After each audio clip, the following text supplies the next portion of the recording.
Queridos, nós estamos tratando durante todo esse mês, esse começo de ano, algumas coisas que vão fazer diferença na maneira como nós vamos terminar o nosso ano.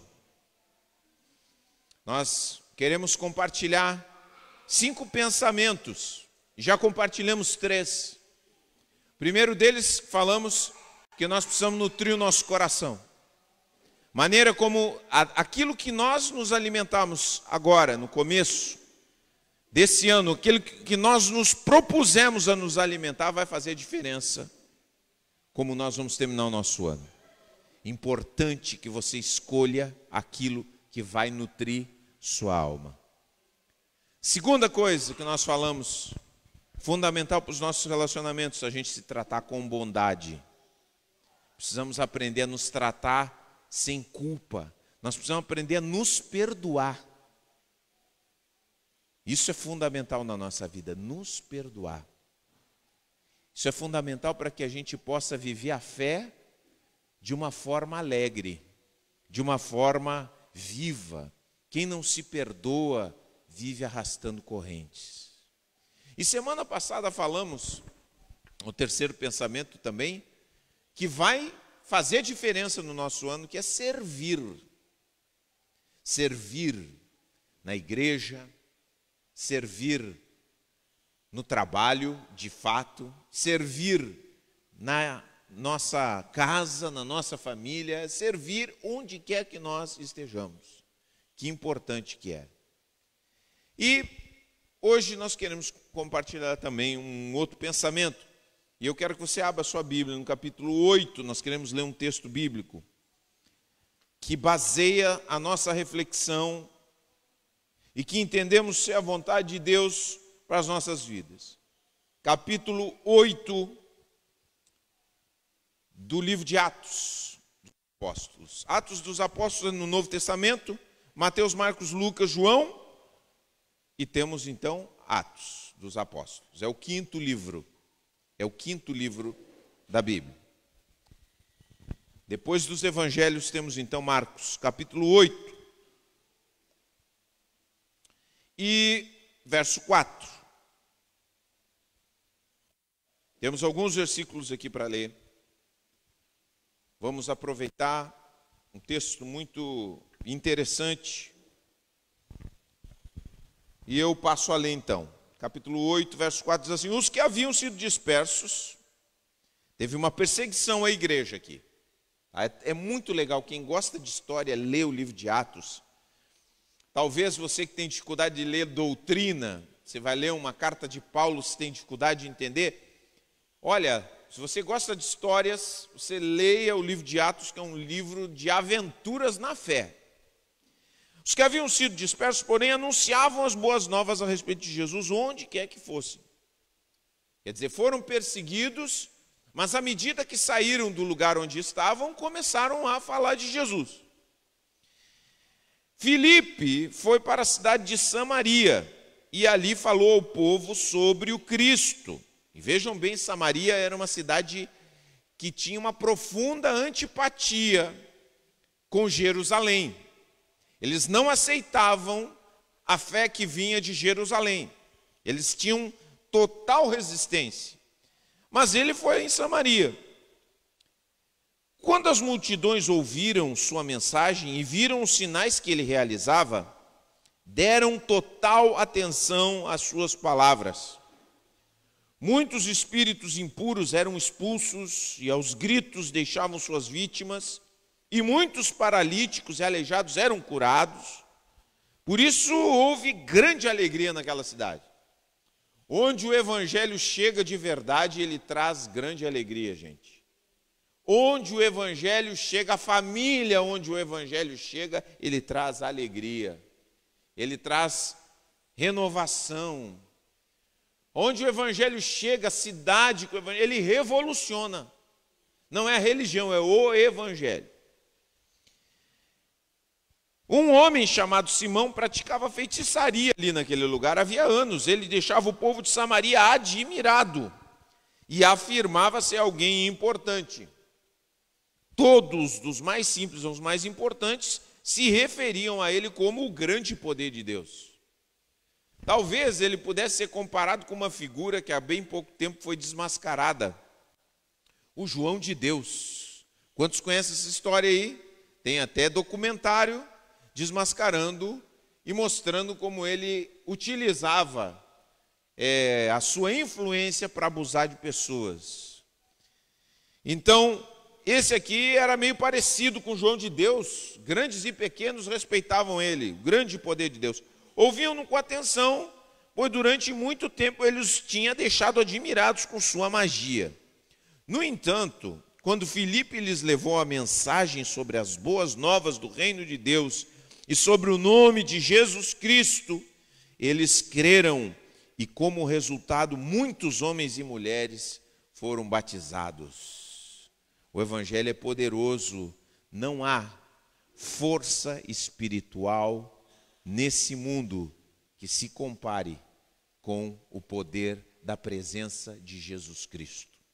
O evangelho é Cristo manifesto como aquele que morreu e ressuscitou. É a presença viva de Jesus. É uma mensagem viva. No entanto, quando Filipe lhes levou a mensagem sobre as boas novas do reino de Deus e sobre o nome de Jesus Cristo, eles creram. Como resultado, muitos homens e mulheres foram batizados. O próprio Simão, olha aí, o próprio Simão creu e foi batizado. E começou a seguir Filipe por toda parte, admirando-se dos sinais e milagres que ele realizava. Quando os apóstolos em Jerusalém souberam que o povo de Samaria havia aceitado a mensagem de Deus, enviaram para lá Pedro e João, porque eles eram os grandes líderes do movimento de Jerusalém. Assim que os dois chegaram, oraram para que aqueles convertidos recebessem o Espírito Santo. Pois apesar de terem sido batizados em nome do Senhor Jesus, o Espírito Santo ainda não havia descido sobre nenhum deles. Então Pedro e João impuseram as mãos sobre eles e eles receberam o Espírito Santo. É bem possível que começaram a falar em línguas aí. É bem possível. Simão viu que as pessoas recebiam o Espírito quando os apóstolos impunham as mãos sobre elas. Então, porque não tinha mudado a cabeça, ofereceu-lhes dinheiro, dizendo: deem-me esse poder também, para que quando eu impuser as mãos sobre as pessoas, elas recebam o Espírito Santo. E Pedro, porém, respondeu: que seu dinheiro seja destruído com você, por imaginar que o dom de Deus pode ser comprado.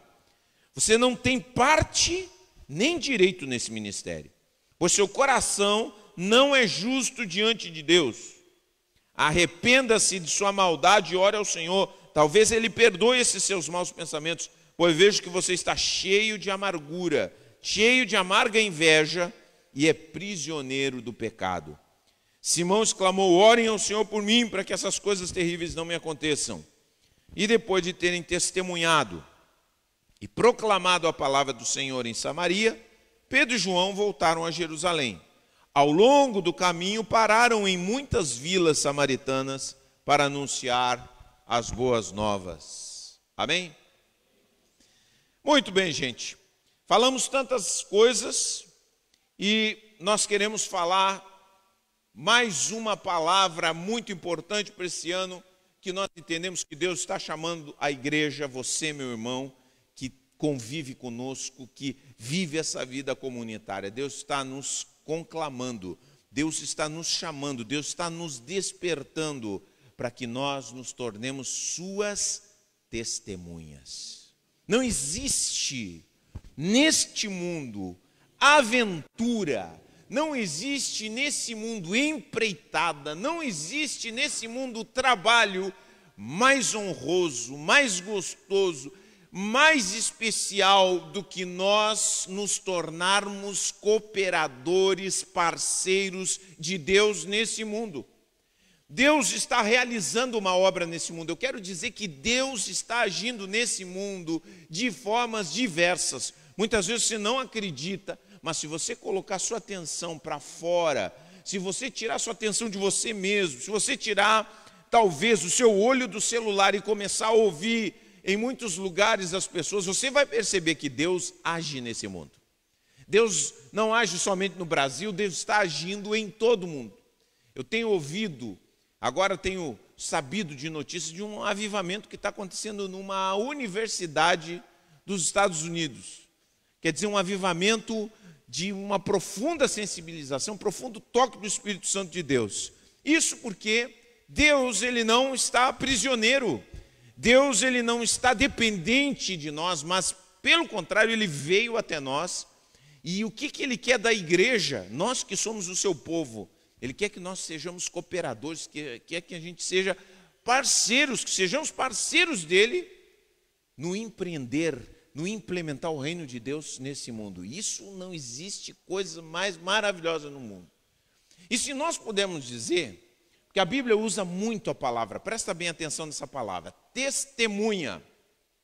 Quando você ouve a palavra testemunha, você logo tem que saber que uma imagem é evocada dentro da Bíblia, uma realidade, uma metáfora fundamental, que é o tribunal. Você sabe que o mundo que nós habitamos é um mundo que está, o mundo em geral está em rebeldia contra Deus. O mundo em geral não tem simpatia por Deus.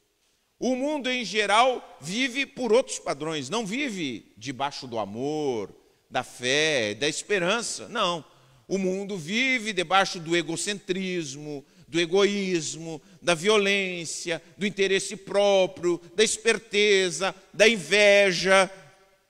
Esses são os da avareza, do guardar tudo para si.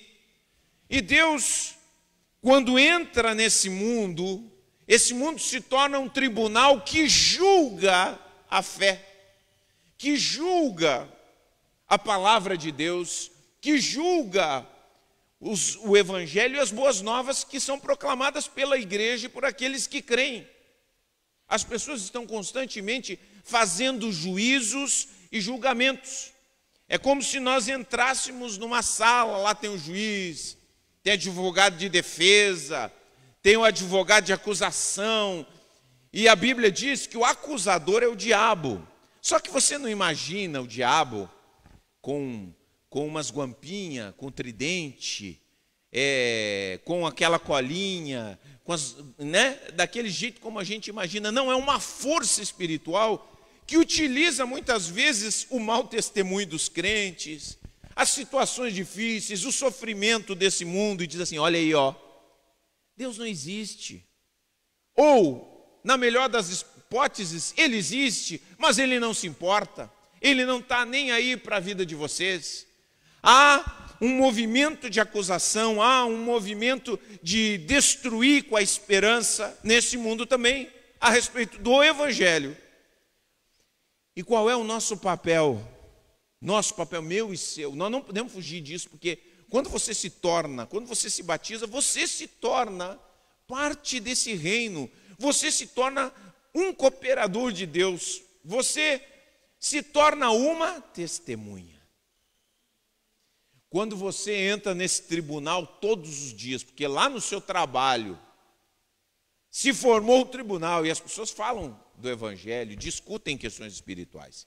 Eu quero dizer bem claro para você, à medida que passa o tempo, pode ter certeza que isso vai acontecer. Pode ter certeza que isso vai acontecer. Você começa a ver conversas, você começa a estar perto de algumas conversas, ou as pessoas começam a falar bastante perto de você, uma hora ou outra elas vão entrar em assuntos espirituais. Se você ficar tempo suficiente com as pessoas, conversando com elas, se você falar só rapidinho, como é que foi o Grêmio, como é que foi o Inter, oi, tudo bem, tchau, você não vai ouvir isso. Mas se você ficar tempo suficiente com elas, conversando, logo o teor da conversa, o tom da conversa, o assunto da conversa vai se mover para assuntos espirituais.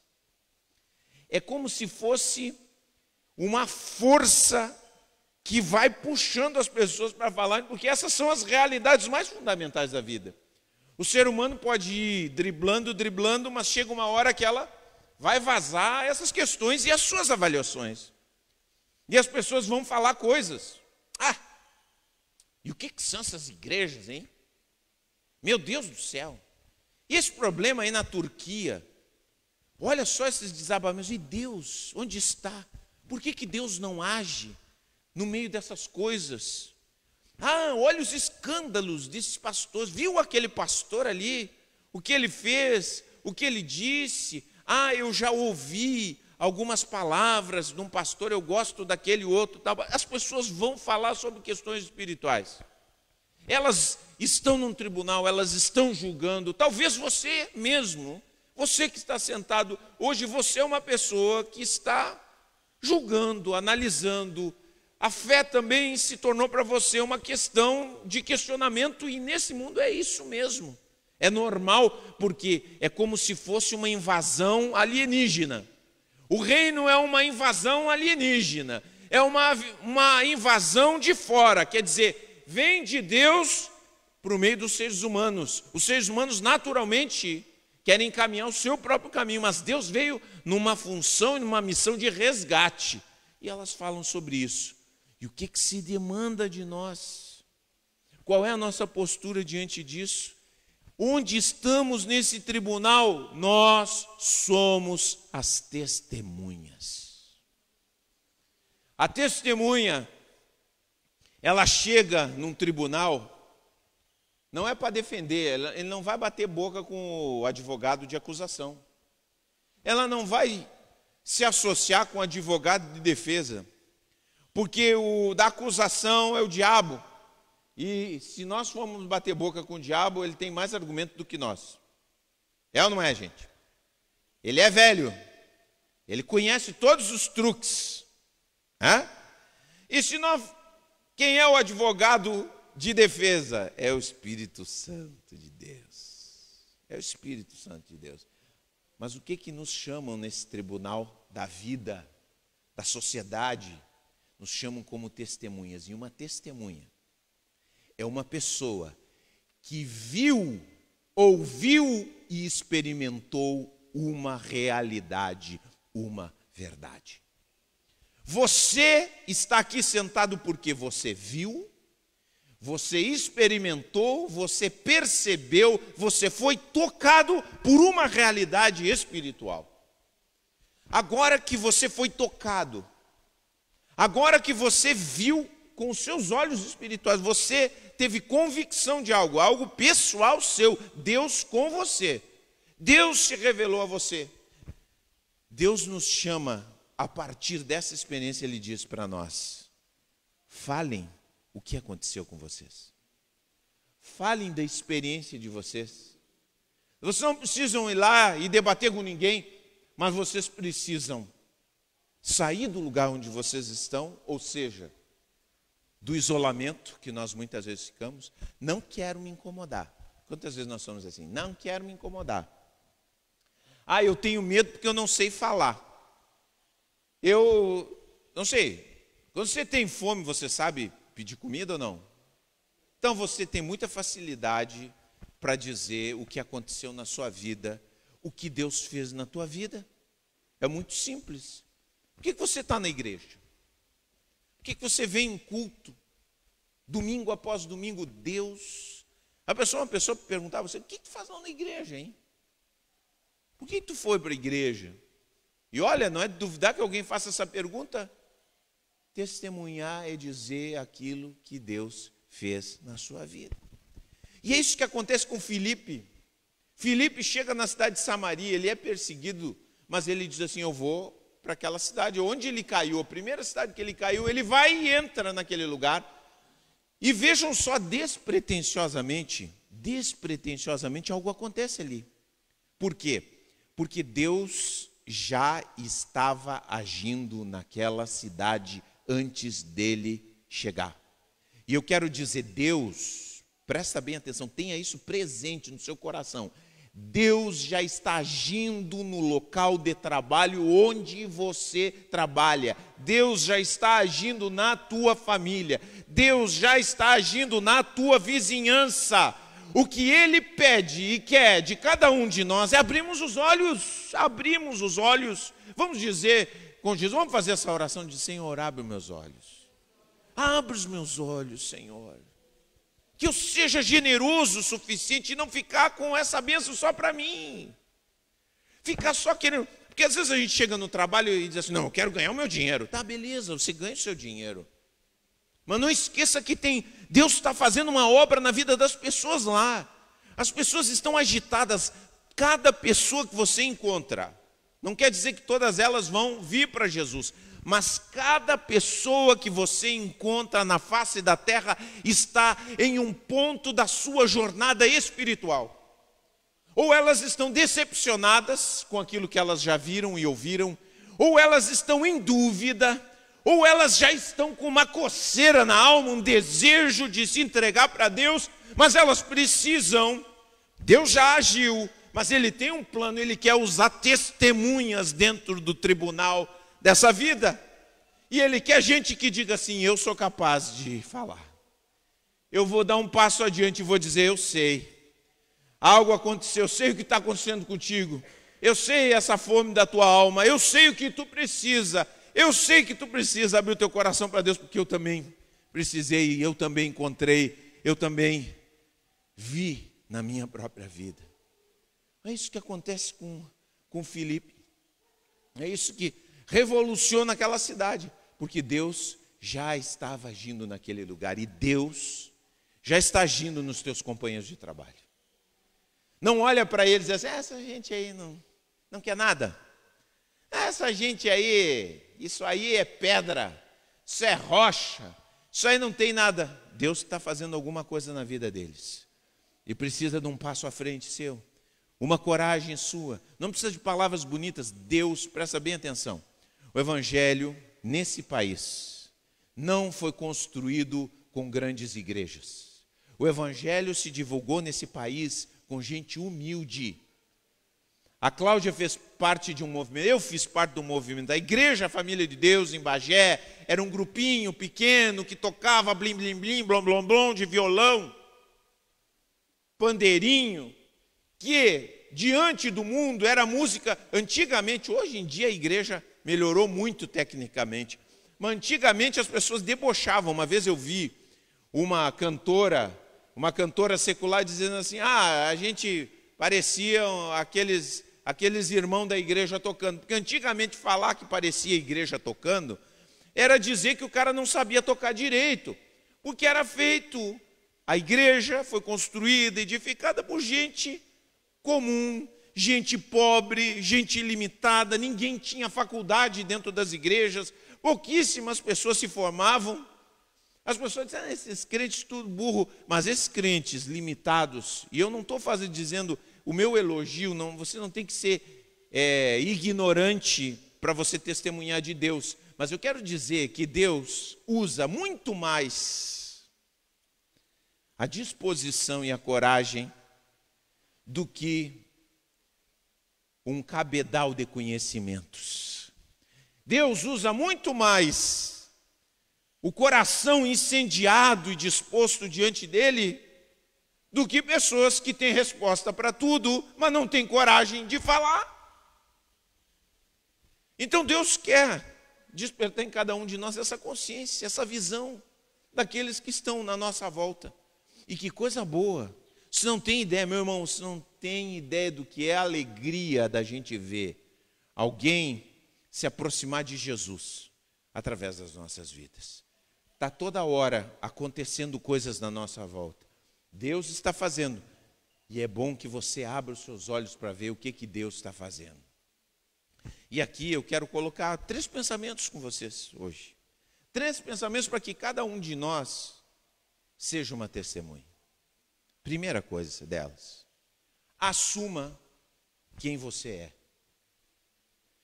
Não acredito nessa coisa de quem diz assim, só com me verem vão saber. Não. A Bíblia diz que nós precisamos ser vocais. Crer com o nosso coração e confessar com a nossa boca. Não é isso que diz a palavra? Crer com o coração, diga comigo, crer com o coração e confessar com a nossa boca que Jesus Cristo é o Senhor. Não é, eu não estou dizendo para você chegar no meio, porque aí tem pessoas que entendem tudo literal, né? Você vai ficar no meio do seu trabalho e vai dizer assim, eu creio que Jesus Cristo é o Senhor. Não é isso. Mas você precisa assumir quem você é. Não, eu sou cristão. É bom já deixar claro. Porque quando você diz que é cristão, já te coloca numa posição que as pessoas vão olhar para você diferente. É uma resposta ou não é? Mas se você é cristão, é ou não é? É ou não é? Então tá. Então diga que você é. Aí o que você faz da vida? Perguntam para mim. O que você faz? Eu sei o baita preconceito que tem. Eu sei, eu sofro e tal. Não tem, é isso que eu sou. Eu sou pastor. Eu chego às vezes lá às vezes eu nem sei no nosso bairro. Eu chego nos lugares, outro dia estava uma pessoa que eu não conheço muito. E aí eu perguntei alguma coisa ali no supermercado, não frequento muito aquele.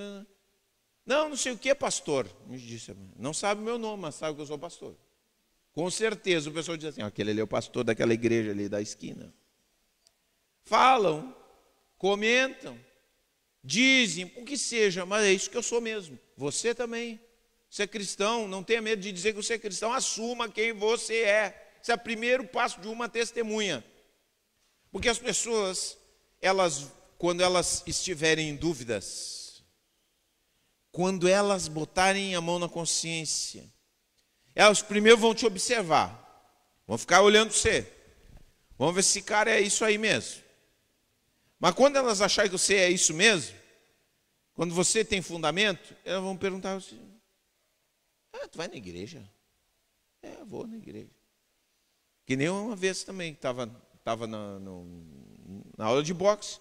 Mas diz uma coisa, tu é pastor mesmo ou esse é um apelidinho aí que te deram no boxe mesmo? Eu digo, não, eu sou pastor mesmo. Aí a pessoa vai e começa a fazer as perguntinhas, aí daqui a pouco, a mesma pessoa chega para mim, tu sabe que eu já tive numa igreja. É mesmo, que igreja? Pois eu tive um tempo. Aí depois a pessoa traz uma questão espiritual para você. E aí as coisas vão se aprofundando. Mas a gente precisa, antes de qualquer outra coisa, a gente precisa assumir quem nós somos. O evangelho vai causar repulsa? Vai. E nós temos que ser corajosos. Tem gente que não vai gostar da sua cara só porque você é crente. Tem gente que vai procurar te prejudicar. Tem gente que vai se empesinar com você. Tem gente que vai mudar porque você disse que você é cristão.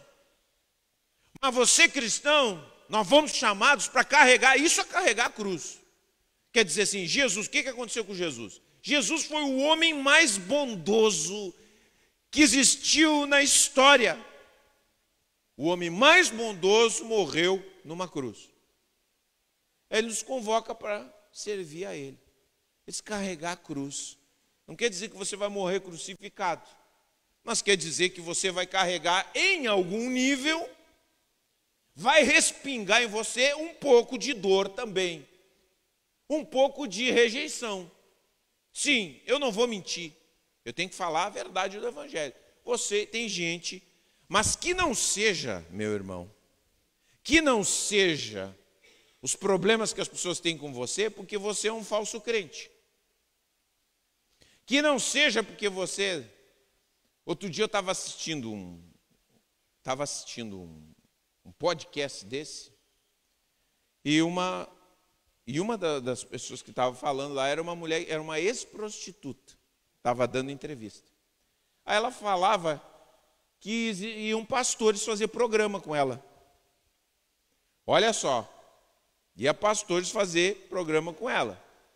Aí o pastor chegava lá, fazia o programa e depois que terminava o programa, começava a dar lição de moral nela.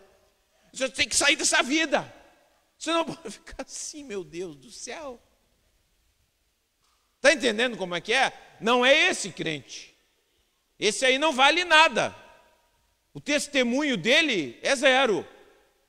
Mas o cristão fiel a Deus, que está servindo a Deus, está fazendo. Às vezes você diz assim, mas por que essa pessoa me persegue? Eu estou fazendo. Às vezes eu fico pensando a antipatia que às vezes nós granjeamos também aqui perto de nós. Eu digo, mas por que essa pessoa, sabe, fica fixada, procura bater de frente com a gente e não tem motivo. Às vezes não tem motivo, é a realidade do evangelho. É que a pessoa está num outro caminho e ela bate de frente com você. Você está buscando a luz, ela está buscando as trevas e bate realmente de frente. Agora, ao mesmo tempo, presta bem atenção, ao mesmo tempo que tem pessoas que se encanzinam com você, tem outras pessoas que ficam intrigadas com você. Ficam, sabe, tem alguma coisa aí e eu quero isso aí. E ficam na volta, e ficam na volta. Eu tinha um colega meu que demorou 10 anos para se entregar para Jesus. A gente fez 30 anos agora de casamento, ele falou, porque ele foi no meu casamento, eu convidei ele para ir no meu casamento, e ele disse que foi a primeira vez que ele foi, e aquilo impactou ele, mas mesmo assim ele lutou, depois de 10 anos ele se entregou para Jesus. Mas eu nunca deixei de dar testemunho, levei ele na igreja para ensaio, ele não queria ir na igreja, mas vamos então no ensaio, alguma coisa. Então eu sempre estava na volta com ele, é o meu amigo, entendeu? Quer dizer, aquilo ali acontece, porque algumas pessoas vão estar fixadas em você, vão se sentir atraídas por Jesus que está no teu coração. Mas quem sou eu? Não. Escuta, quando Jesus habita o nosso coração, você tem uma luz que você não percebe. Você tem algo especial que irradia da sua vida, mesmo você sendo pecador. Às vezes você sabe, mas eu sou uma pessoa, eu não tenho nada. Você tem sim. Quando Jesus habita na nossa vida, na nossa alma, há uma candura, há uma doçura, há algo especial. Às vezes, você lida com algumas pessoas, você vê algumas atitudes, você diz, não pode, essa pessoa é crente. Já não aconteceu com você isso? Você vê, começa a lidar com ela, não adianta. Uma pessoa normal não vai agir assim, isso aqui é crente. Isso aqui é do outro planeta.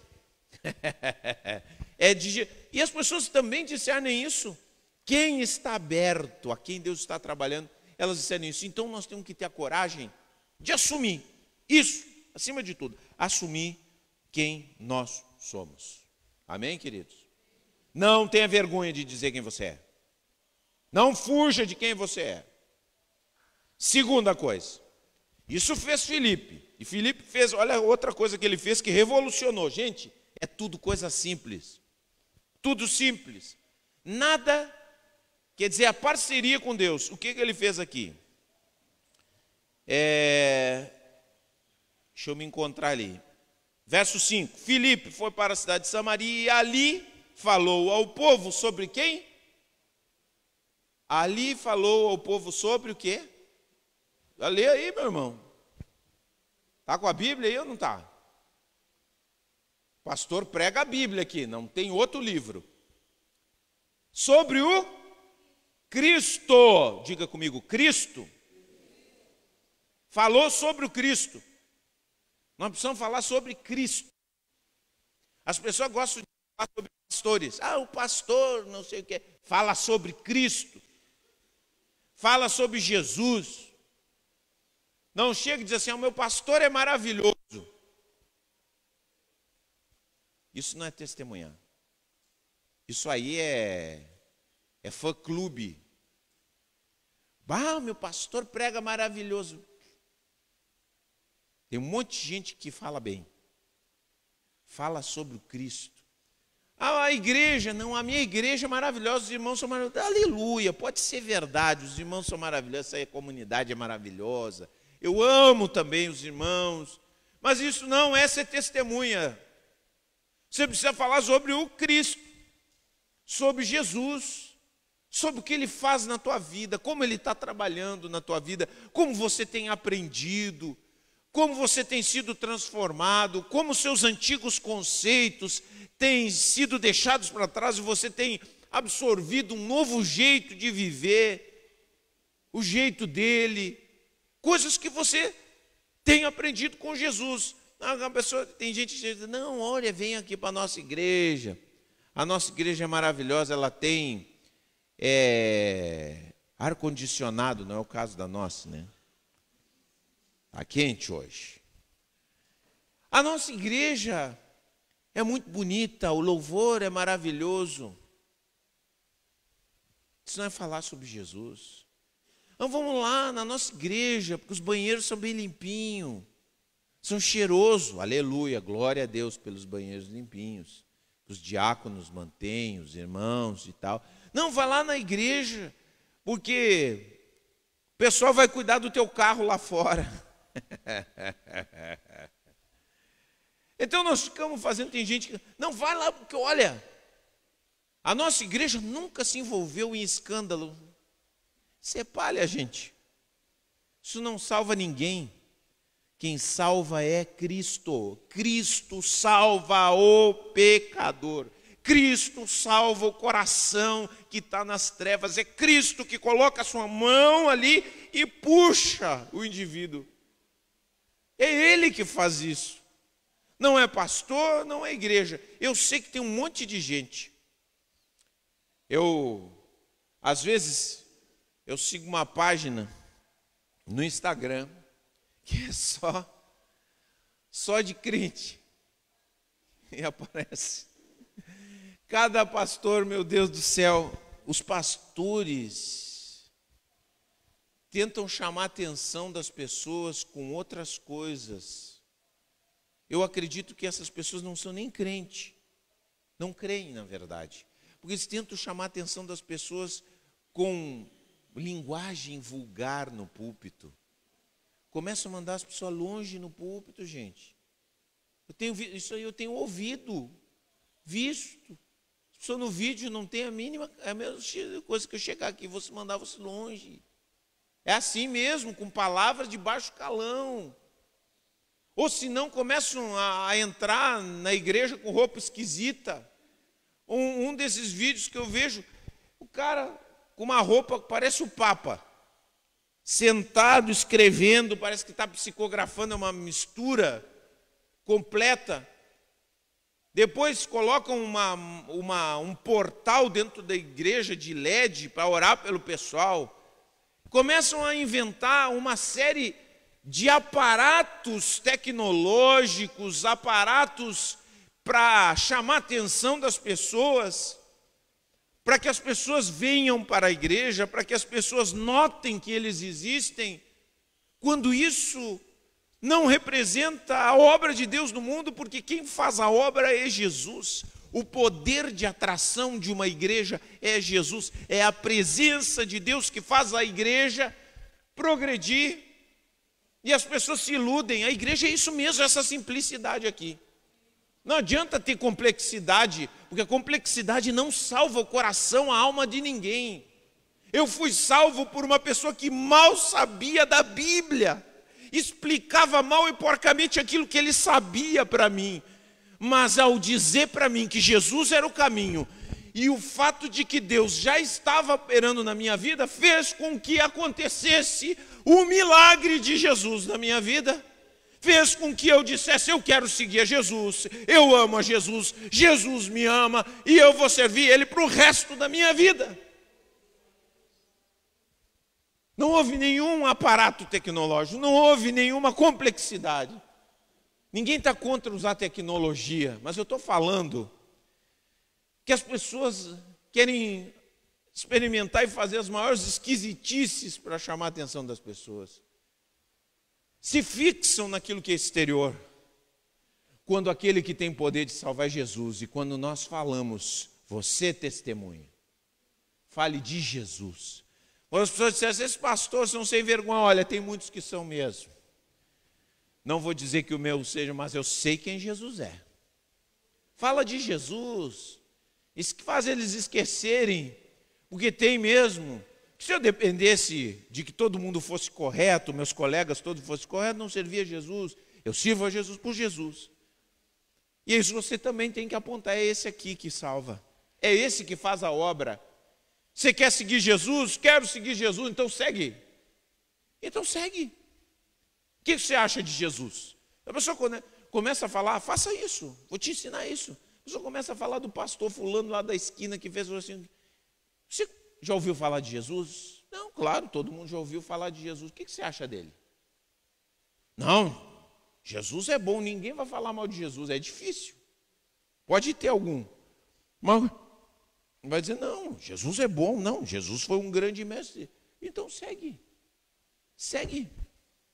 Faz como eu, segue. Porque você não é do fã-clube de nenhum pastor. Você não é o defensor de uma placa, mas você está falando de Jesus. E quando nós somos uma comunidade, nós somos uma comunidade apaixonada por Jesus, isso sim é que atrai. Entendeu? Não é uma comunidade apaixonada pelo pastor. Não é uma comunidade apaixonada pela sua própria placa.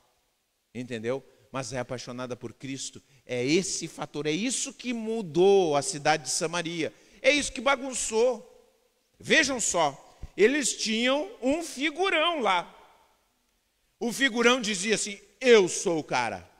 Eu sou o grande poder de Deus. Eu imagino Simão, o mágico, chegando no palco. Eu imagino ele com uma capa. Eu imagino ele também com a cabeça tapada, cheio de mistério, chegando. Chegou o grande poder de Deus. Aí o pessoal tocando tambor. Ele levantando as mãos para cima. As pessoas, aí, agora as coisas vão acontecer. Todo mundo arrepiado. Você não sabe a experiência que é. Você está numa reunião com Simão o Mago, todo mundo sai arrepiado, todo mundo sai impactado. As pessoas vão lá beijar a mão dele no final com aquele anelão vermelho. Beija o anel e seja abençoado. Foi aí que chegou o evangelho. Mas ele pregou não a si mesmo. Filipe não pregou a si mesmo. Filipe pregou o nome de Jesus.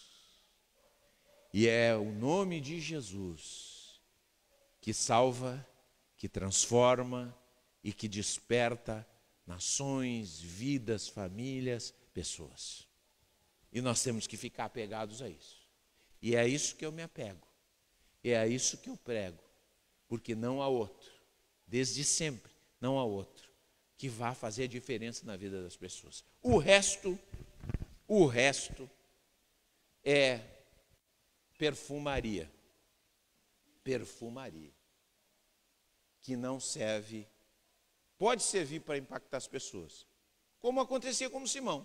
Você impacta, você entretém as pessoas, você chama, junta a gente, mas o nosso propósito, nós como igreja, o nosso propósito não é juntar gente. O nosso propósito não é impressionar as pessoas. O nosso propósito é ver a salvação acontecendo na vida das pessoas. O que nós queremos ver, vidas salvas, vidas entregues a Jesus. Vidas que possam dizer no futuro, não, eu sirvo a Jesus. Eu acho muito legal, o Douglas e a Thaís não estão hoje aqui, mas eles se congregaram aqui, se batizaram aqui. Mas uma verdadeira discípula de Jesus, eles iam numa igreja de uma menina que conhecia a nossa igreja aqui. E eles foram naquela igreja e ficava longe para eles. Eles moram, acho que ali no Pestano, e a igreja era lá no centro. E eles não se adaptaram, não sei por que razão ali. E ela disse assim, olha, vai ali na igreja do pastor Fabiano, porque eles pregam o evangelho também lá. Eles pregam o evangelho, eles pregam a Jesus também. E eles já estavam se encantando com Jesus. Então, quer dizer, essa menina, se ela fosse se ela estivesse servindo a igreja, a sua igreja, e não a Jesus, ela sabe, deixar, não quer ficar aqui, então ela não quer saber. Mas ela percebeu que havia fé neles. Disse, não, vai lá, ali também estão servindo a Jesus. E eles vieram aqui, se adaptaram à igreja, se congregaram, fazem parte, estão servindo fielmente a Jesus. Então é assim, entendeu? É você ter o coração focado naquilo que Jesus faz. Isso é a segunda coisa, falar sobre Jesus. Agora, a terceira e última coisa. Falamos você não ter medo de dizer quem você é. Falamos de você falar sobre Jesus. E aqui, por último, que ele fez também. Verso 6. Quando as multidões ouviram sua mensagem e viram os sinais que ele realizava, deram total atenção às suas palavras. Nós precisamos mostrar sinais. Quando as pessoas viram sinais, as pessoas creram. Nós precisamos mostrar sinais. Quais são os sinais que o crente precisa? Eu quero falar rapidamente três sinais que o crente precisa ter. Primeira coisa, é nós crermos no poder de Deus aqui e agora. Um Deus que intervém. Você crê que Deus está vivo? Crê que o seu Deus, o Deus que você serve, está vivo? Que age ainda em favor das pessoas? Você crê nisso? Eu não estaria servindo a Deus se eu não acreditasse que Ele está vivo. Ele está vivo e está agindo. E está operando. E eu quero dizer uma coisa. Sabe onde Ele mais opera? Quando nós lemos a Bíblia, quando nós lemos a história da igreja, aonde Ele opera de forma mais visível é quando as pessoas estão fora dos templos. Estão fora dos templos testemunhando. Eu quero dizer uma coisa, Deus vai fazer muito mais milagres lá no seu trabalho do que aqui dentro. Quando você testemunhar lá no seu trabalho, lá na sua escola, onde você está, é lá que as coisas extraordinárias vão acontecer. Mas você precisa assumir uma posição de fé. Eu creio que Deus é capaz de fazer. Eu creio que Deus é capaz de mudar. Eu creio que Deus é capaz de operar. Eu creio que Deus é capaz de curar. Eu creio que Deus pode mudar. Eu creio. Deus não é aquele que deu corda no universo e deixou, Ele está envolvido. Ele está envolvido, mas Ele planejou a vida dos seres humanos para que nós trabalhássemos. É isso que Deus definiu. Às vezes a gente se pergunta, mas por que Deus não mandou os anjos para fazer esse trabalho? Mandou nós. Mas Deus quis nos dar esse privilégio, porque a gente esculhambou com Éden, né? Não foi isso que a Bíblia diz? Nós esculhambamos com Éden. Jogamos tudo fora. Estragamos o paraíso. Pisamos na jaca. Nos rebelamos. Agora vamos ajudar a construir. É que nem aquele guri. Esculhamba tudo, quarto. Faz aquela bagunça, a mãe chega e diz, não, agora tu vai arrumar isso aí. Eu vou te ajudar, mas tu vai arrumar isso aí. E Deus está nesse plano. Ele nos chama para reconstruir. Então nós temos que ter fé. Aonde você estiver, demonstre, tome posição. Deus é capaz de intervir na vida das pessoas. Essa é a primeira. Agora, a segunda coisa. Segundo sinal que nós precisamos demonstrar. Segundo sinal, nós temos que ter amor sem barganhas.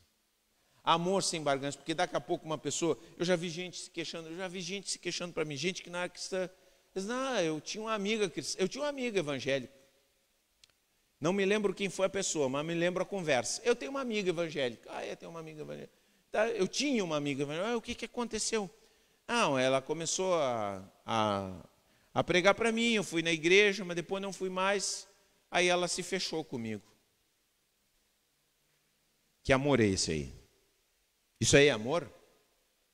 Não. Isso é barganha? Não. É como aqui a gente faz, a gente ajuda famílias necessitadas. Sempre ensinamos isso. Você não vai ajudar uma família necessitada e dizer assim, nós só vamos dar esse rancho se tu vier na igreja. Isso não. Uma coisa é ajuda, outra coisa é evangelismo. Quer dizer, se a pessoa quiser vir na igreja, glória a Deus, vamos ficar muito contentes. Mas não vamos condicionar ajuda a pessoa vir na igreja. Isso é barganha. Você não vai amar as pessoas do seu trabalho só se elas vêm na igreja. Tu vai vir na minha igreja? Não veio, então não quero ser teu amiguinho. Vai vir na igreja? Vou, então eu sou teu amiguinho. Não. Você ama as pessoas do seu trabalho. Tem uns mais difíceis, outros mais fáceis. Mas o seu amor é um sinal nesse mundo. Porque no mundo não tem amor. O mundo é vingança. No mundo é ressentimento. Mas em Cristo, nós somos capazes de amar. Amor sem barganhas. E por último, gente, terceiro sinal que as pessoas impactam é paciência no sofrimento. Tem uma coisa que impacta e que testemunha de Jesus para as pessoas, é quando elas veem que você passa as dificuldades. E todo mundo passa, o crente passa tanto quanto o descrente. O mundo, esse barco é o mesmo aqui, nesse mundo. Tá? Então, quando você passa as suas dificuldades, você tem paciência, você chora, você sente, mas você crê. Você tem esperança. Você tem esperança no meio do sofrimento. Se tem um sinal para as pessoas, é quando elas olham a gente passando as dificuldades e elas veem que nós permanecemos firmes na nossa fé. Não abandonamos a Deus. Procuramos a Deus, buscamos a Deus para nos ajudar nas dificuldades. E é isso que nós precisamos como testemunhas. Mostrar sinais. E esses são os sinais mais cabais, mais poderosos, mais impactantes que existem, que é a gente crer no sobrenatural de Deus, para usar uma outra linguagem, né? Amar sem barganhas e ter esperança no meio do sofrimento. Precisamos disso. E isso é que vai fazer a diferença. Que Deus nos desperte, porque Deus, a Bíblia diz, Deus não se envergonha de te chamar de filho. Sabia? Deus não se envergonha de chamar, a Bíblia diz isso. Deus não se envergonha de nos chamar de seus filhos. Coisa boa, né? Há uma realidade espiritual, e nessa realidade espiritual diz assim, eu não tenho vergonha do Fabiano. Talvez o diabo vai lá e diz assim, mas o Fabiano, olha aquele dia lá que ele fez isso, olha quando ele fez aquele outro, olha quando ele não fez aquilo que ele tinha que ter feito. Hein? É Jesus dizendo, eu não tenho vergonha. É meu filho. Jesus não tem vergonha de nos chamar de filhos. Nós temos vergonha de testemunhar daquele que deu tudo por nós? Não podemos ter. Deixem os homens terem vergonha daquilo que tem que se ter vergonha. Mas não permitamos jamais a nós mesmos termos vergonha da coisa mais maravilhosa do mundo, que é Cristo, morto por nossos pecados e ressuscitado para nos dar uma nova vida. Jamais podemos ter vergonha disso. Amém? Sejamos suas testemunhas, para que o mundo veja, para que o mundo receba, para que o mundo seja transformado, seu trabalho seja transformado. Veja só, Deus já está operando no seu trabalho. É só você se despertar, se abrir e deixar que Deus te usar. Vamos ficar de pé em nome de Jesus.